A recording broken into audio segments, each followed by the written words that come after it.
city 305, yeah, the bottom up. Five. So, like I was saying, Philip, introduce yourself. My name is Philip Jackson Jr. I'm 30 years old. I'm this guy's older brother. I am a full-time bartender and server at Longhorn in Tyler, Texas. I've been working for the Longhorn brand for about 10 years now. In my free time, I like to write poetry, music, screenplays. I'm working mostly on screenplays right now. I've written about 6 poetry books, published about 5 of them on Amazon Kindle.com.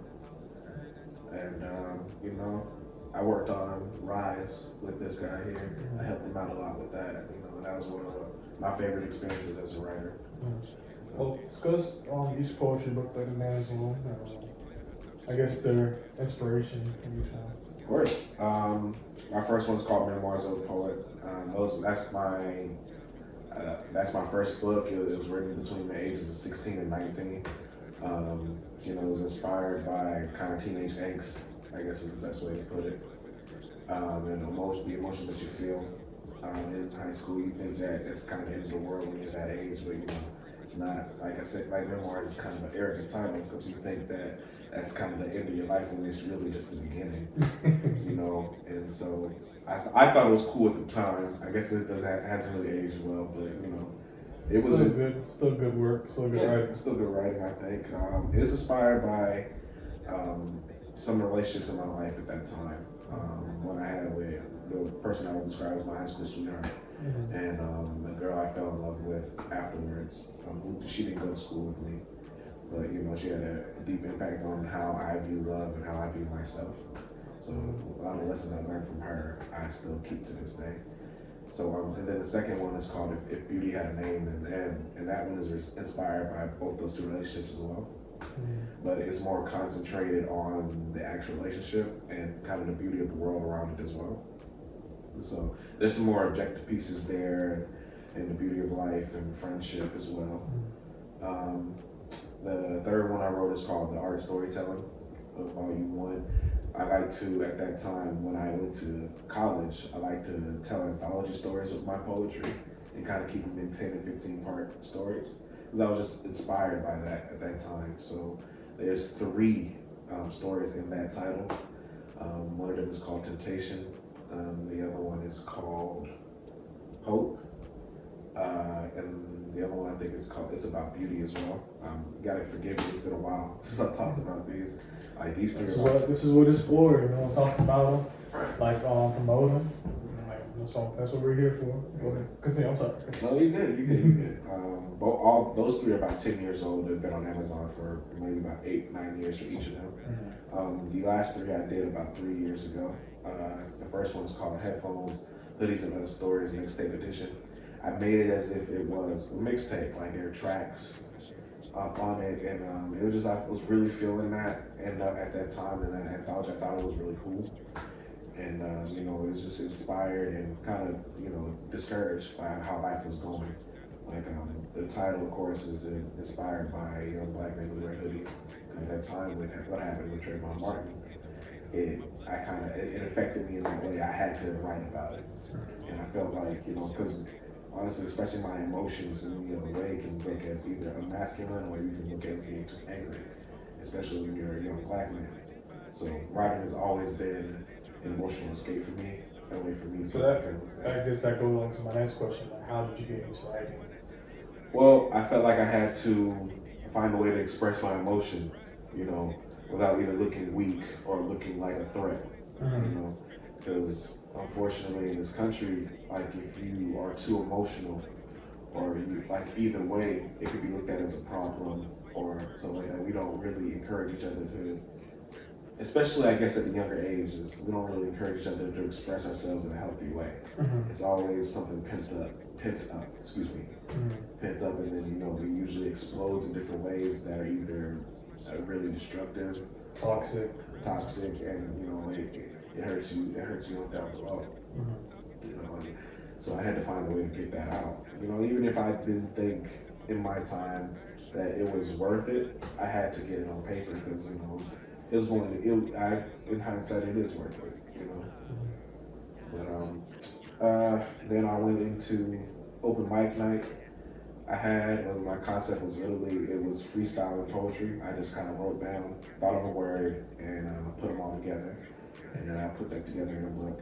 And then my last one, I did one in honor of National Poetry Month in April. And it was a calendar, basically, for every day in April I wrote poems, so 30 poems, 30 days. And I think that's what it's called on Amazon, 30 poems, 30 days. So I'm guessing that you have a very good, strong love for storytelling. I do. So like I'm guessing like it kind of goes into writing music and storytelling as well as movies. I know you're really into movies, and that goes into storytelling. So talk about your love of storytelling and all the different forms of it. Like I said, I've always had a love for storytelling. I used to get in trouble for school for reading. Like, that's something that you rarely get in trouble for. But I used to get in trouble with mom and dad for reading. Like they would come into my room and I would have some type of light on, whether it be the back closet light in my room, and I would be reading, whether it was Harry Potter. Back closet light. In your room or my room? No, not your room. My room. My individual room that you tried to steal. Yeah, my room. Try to steal. Yeah. Well, actually, no. You left. After I left, took it. After I left, you took it. So all was forgiven because I can't really be after mad. I left, Will also took it. It was a rite of passage, that room. But there's that back closet light. Because the bed was always in the center of the room, so I always had that on, and I would be reading, whether it be Harry Potter, the Hunger Games series, what else would I read? I read the Tears of the Tiger series. I've been trying to figure out in my head what book that was for so long. Yeah. Tears of the Tiger, okay. Tears of the Tiger, Forged by Fire. Because I remember it. I'm like, what is that name of that book? Yeah. Like stories like that. I also, whatever stories that we were assigned to in school as well, I try to keep it as what's the word, I guess? Not integrity, but opposite of integrity. Well, whatever. I kind of keep it as multiplicitous, I guess, as possible with my book. And I always loved like kind of immersing myself in the story. But I didn't know, I guess, at the time when I was reading that it would turn into writing. Because I always felt like I wasn't that good of a writer. Because Florida Writes, I never got, because that's what everyone cared about. I never really got a great score on that. Oh, you mean FCAT? FCAT and all that stuff, but then you kind of find that standardized testing doesn't really mean anything.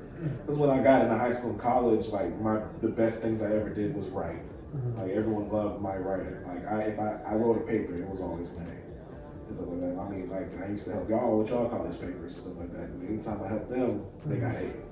So it turned into that, and eventually I started writing poetry because that's just kind of how it inspired me. And then I got inspired by kind of the drama that went on in my life and other people's lives around me. So I was like, okay, I wrote about my high school career. That's the first screenplay I ever wrote, was about my high school career. I mean, of course, I took dramatic license with it to make it a little bit more coherent, because life is not always coherent. But I loved kind of getting to that world, reliving those happy memories, and telling a story that you think would entertain someone, that someone would love. It gave me kind of the ultimate satisfaction, to think that, someone's going to read this and someone's going to enjoy this. Because, I love TV, I love movies, I love going into a world that, that someone else made just for me. Like my favorite movie series right now is probably the Marvel Cinematic Universe. It's not just because of the big action set pieces and everything. I think that they've taken a lot of care with the way that they've developed their characters. The characters and their stories. Their stories, they've told a coherent story over 23 movies. That's incredible. And it's not, there have been some missteps every now and then, but it's never in character development. Sometimes, and like you can kind of see someone's journey, like say for someone like Thor or Captain America, even though that may be like kind of, too much for some people, but you have to look at it the way that they put them through the ringer and brought them back out as a great character development. And that's something that any writer would love to be a part of, because one, it's spent a paycheck for a decade, but two, it's so satisfying to watch something that you created reach its apex, and become something just bigger than life thing. Well, speaking of characters and character development, like you said before, you are the co-author of Rise. Alright. He's responsible for the character development of the character Nala and the character development of Thelonious.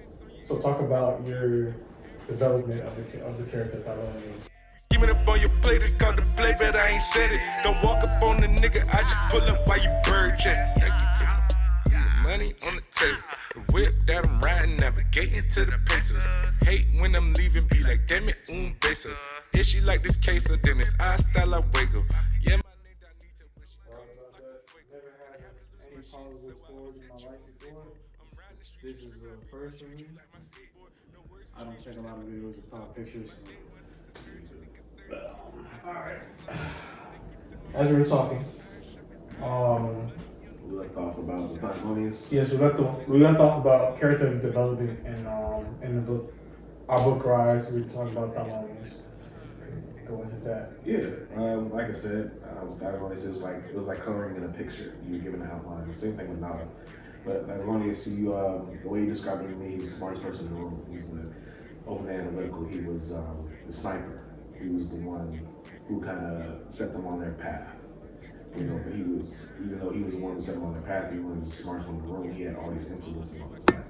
It was his sister, his best friend, or it was Lucius. It was his parents and everything. So, you know, for me, that's kind of easy for me to kind of put that forward because there's a lot of influences in my life. Our parents, you and Austin, my younger brothers, you know, even though sometimes I'm described as the smartest person in the room, I'm not educated. I don't have a college degree or anything like that. But for me, it's easier because I analyze everything that kind of comes through it. And I have this memory that I kind of remember everything that happened. So it's easier for me to do. So I kind of approach Thelonious with that.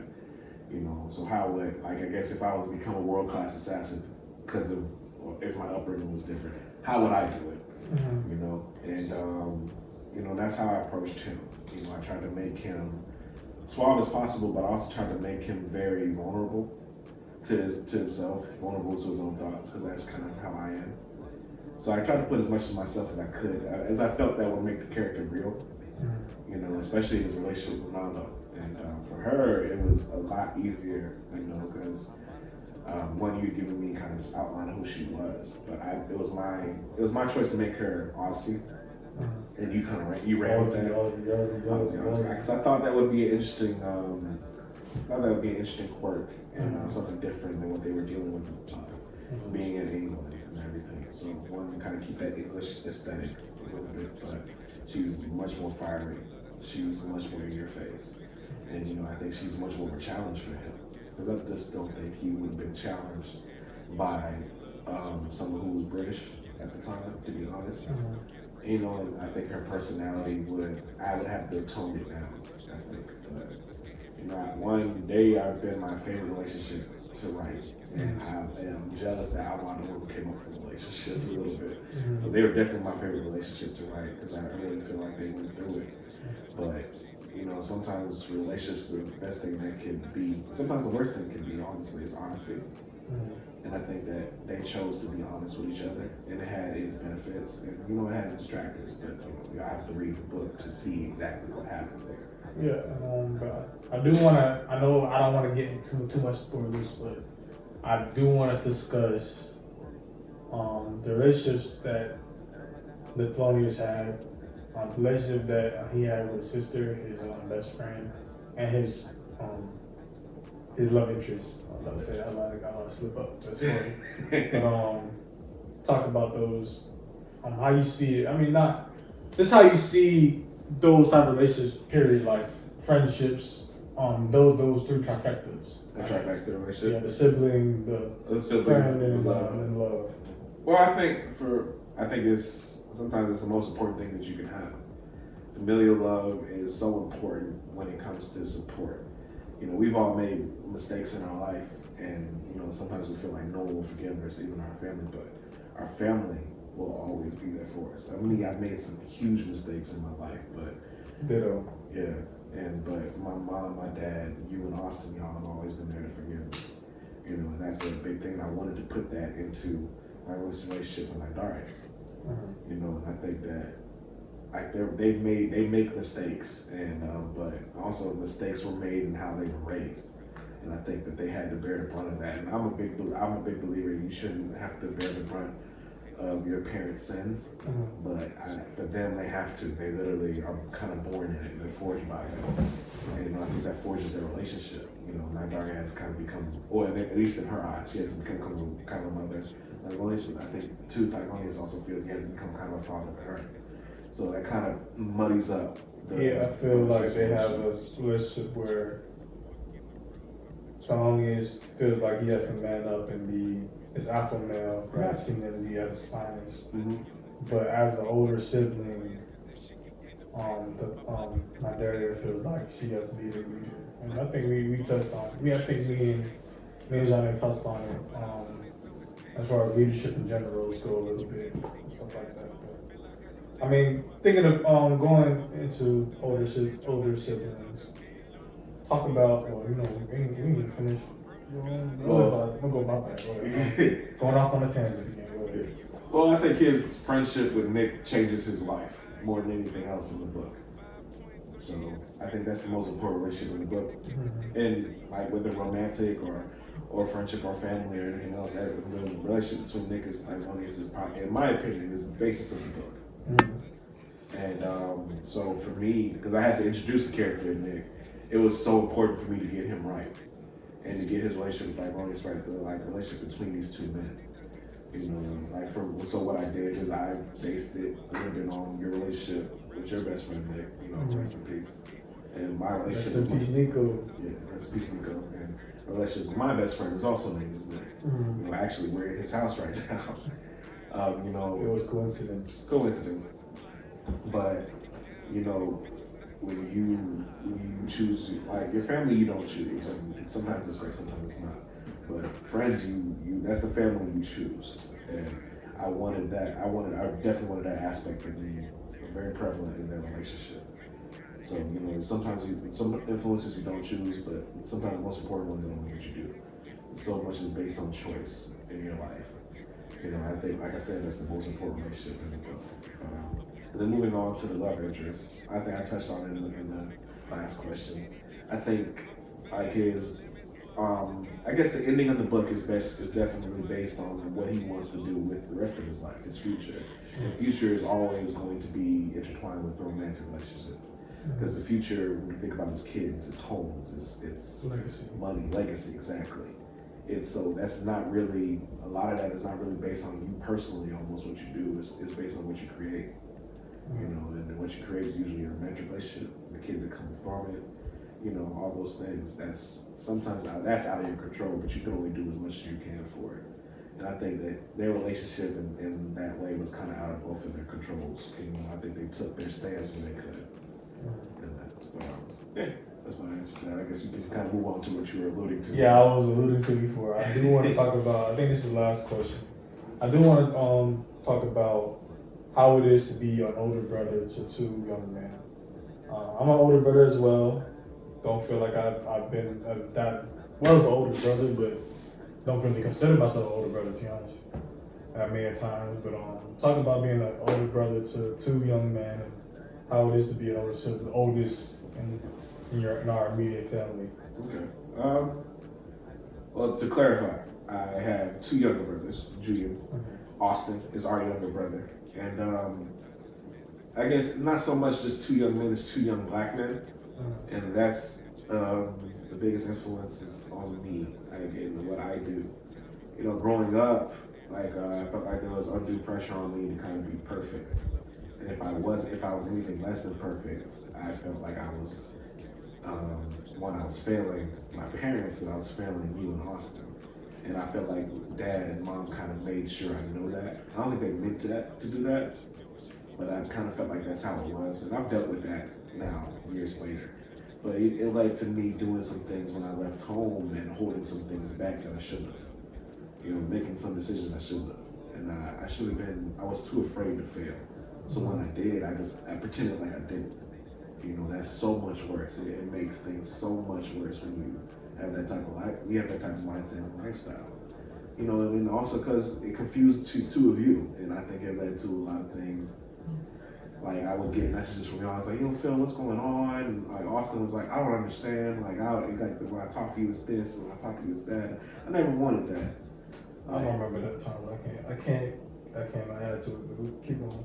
But yeah, it was it was tough, in my opinion, and you know, I think that there was times when I didn't do a good job. I felt, but at the same time, you know, I think. Well, I think at the same time, I bet that you didn't do a good job. You feel you didn't do a good job at that time, but the good thing is that being an older brother isn't.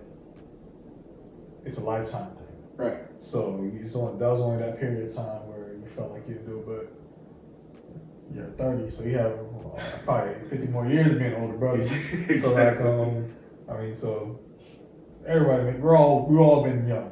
Right. We've all been stupid, and I feel like as an older brother, I felt like I thought what you have done better than me, being an older brother, is being considerate of your younger brothers, and like putting that responsibility, like, okay, I have younger brother, let me be the older brother and like be available for advice and support, yada yada yada. Me, I'm all me. That was my mindset from. I guess my mindset didn't shift of being an older brother. From that mindset of me being an older brother didn't shift until I think I was 25, and that's when I was like, all right, let me be considerate of my younger brother. So you had that, but you had that awareness very early. Well, mom and dad kind of, especially dad, kind of put me on that to make sure I know that. Because I think there were times when I veered into that selfishness of it, and I thought only about like what I was going through. I didn't consider what you and Austin were going through. But you know, mom and dad were like, "No, you can't do that. You're an example to me. You have to put yourself in their shoes." I think that's always been the great thing I've commended mom and dad for. I think they raised us to be individuals. They didn't raise us the same. That's one thing I would hate. It's like, you know, you and Judy and y'all were raised by the same people. Why don't y'all act the same or do this or do that? I'm like, well, you are very different people. You're very different people, you know, and and we had different things that we do. I am the way I am because I'm an older brother. You are the way you are, I think, because you're a younger brother. You know, and I think that we learned that we always grow. We're always growing, always getting better. And you know, I felt like that being available part for you is the best thing that I could do for my younger brothers. You know, just being a voice that they can talk to, even if they feel like they can't talk to mom and dad. You know, hey, you know what, man, I'm struggling right now, but I don't feel like I can talk to them. And let's talk to Phil. That's always what I've always wanted for y'all. Just be able to, hey, you know, even if I can't get to you right there in the moment, y'all know I'm gonna get you back as soon as I get off work or something like that, or as soon as I wake up. So, you know, that's all I've ever wanted to be as an older brother. So, you know, you overcome the bad and you get to the good and you get to the family part. You get to the support. And, you know, y'all supported me. I had some tough times this past year. Y'all had my back. But every time I try to thank y'all for it, y'all like, look, don't worry about it. You had my back. Yeah. This is a family. And, you know, sometimes you lose sight of that when you're trying to be independent and trying to do all these big things in your life. You know, hey, you try to think, oh, you know, I had this alone. You're never alone when you have brothers. You're never alone when you have brothers, whether the ones that you choose or the ones that are given to you. You know, you're never alone, and that's one thing I've learned this year. Because this year has been absolutely insane, but I am never alone. I always have you in Austin. All right. Well, with that said, I do want to talk about what you're working on now, what you're working on for the future. Right now, I'm working on. I finished a screenplay called My Brother's Keeper. It's loosely based on our relationship as brothers, but I definitely take it into a more fantastical route. It's about a drug cartel that targets these three brothers. Oh, okay. I thought we were going to be your cartel. No. Godfather out here. No. All right. They target these three brothers because of the knowledge that the oldest brother has because of what happened to their parents. The drug cartel kills their parents at the beginning of the series, and but the older brother, he used to help the dad with certain things, so his knowledge gets targeted. So what he's trying to do, they're much younger than him though. So they're trying to target him. He's trying to protect them. That's really what it is. There's a series I got I'm working on called Atlantis, and it's a Greek mythology type series. It's my own spin on it. I'm not quite done yet. I'll probably be done sometime next year. And I am working on a restaurant series called McKinley's. And that is in its early stages. I've only written maybe a couple scenes for that. I have the outline for it. I know where I'm going for it. It's more about having the time to finish. Yeah. So once I get the time to finish, like if we get another quarantine, I'll probably finish. Yeah, I think what people don't realize is the writing process is very strenuous. It's very long. Very long, especially when you don't have editors and stuff like that. And, you don't have a team of people writing certain things. Like you see people like Charlemagne, or like I guess people like J.K. Rowling. They have teams of people helping them write and stuff like that. It's their ideas, of course, but they have teams of people that like get it out in a certain amount of time. So like when something doesn't sound right to you, you have to kind of go back and change the whole part of it. Yeah. So it doesn't take. Sometimes not only months, it takes years. Like Phalanx has been working on for like 3 years. My brother's Keeper took me 2 years to finish, and this idea I've had for this restaurant series, I've had it for 2 years. I've only just put it on paper maybe this year because I didn't have the time. All right. But I want to talk about for the last thing. I'm sorry. But I do want to talk about what is your dream like? What is your dream realized? Like, what do you want out of life? My dream realized.